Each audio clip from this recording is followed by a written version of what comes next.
કોઈને મનની શાંતિ જોતી હોય તો આ ટાઈમે નર્મદા કિનારે બેસવા આવવાનું. હવે તમને મગર બતાવું, બરાબર? ધ્યાનથી જોજો. જો આ સૂટો મગર.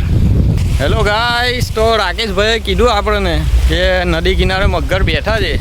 મેં કીધું ચાલો નર્મદા મૈયાના દર્શન બી કરી આવીએ અને મગરભાઈને બી જોઈ આવીએ. તો મગરભાઈ કમ્પ્લીટ બહાર બેઠા છે ને આજે આપણી પાસે ફોન સારો છે એટલા માટે મગર ચોખ્ખો દેખાશે. જો કે દૂર છે, આ તો આપણે અહીંયાથી તમને ઝૂમ કરીને બતાવીશું, બરાબર?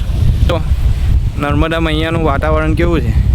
આ છે નર્મદા મૈયાની સુંદરતા અને એકદમ ઠંડક ભર્યું વાતાવરણ છે. સાંજે 6 વાગ્યાનો ટાઈમ છે. કોઈને મનની શાંતિ જોતી હોય તો આ ટાઈમે નર્મદા કિનારે બેસવા આવવાનું. હવે તમને મગર બતાવું, બરાબર? ધ્યાનથી જોજો.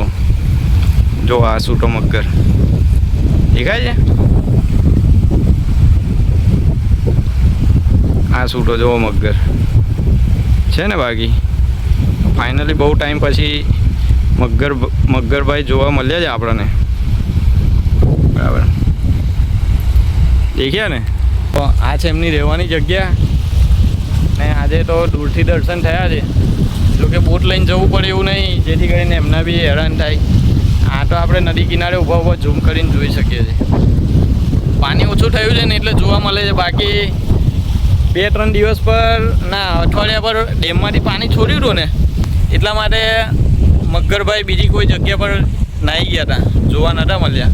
જોવા મળે છે, જોઈ શકો છો તમે. આ બેઠા છે, બરાબર છે ને. આ મગરભાઈ બેઠા. તો દોસ્તો, વિડીયો ગમે હોય તો લાઈક કોમેન્ટ કરજો ને વધુમાં વધુ શેર કરજો. ને આપણે એવું નહીં કે એકલા મગરભાઈ, બીજા બધા બી એનિમલ્સ બતાવીશું, પણ એનો બી એક સમય આવશે, બરાબર? જો કે આપણે નર્મદા નદી કિનારે રહીએ છીએ તો તમને નર્મદા નદીના રોજ જ દર્શન કરાયા છે. તો તમે નર્મદા મૈયાના દર્શન કરજો અને ઘરે બેઠા દર્શનનો લાભ લઈ શકો છો. તમારે અહીંયા આવવાની જરૂર પણ નથી નર્મદા મૈયાના દર્શન કરવા માટે, બરાબર? તો નર્મદા મૈયાના દિલથી માનતા હોય તો તમારી બધી મનોકામના બી પૂરી થશે. બાકી જોઈ શકો છો કેટલો સરસ વ્યૂ આવી રહ્યો છે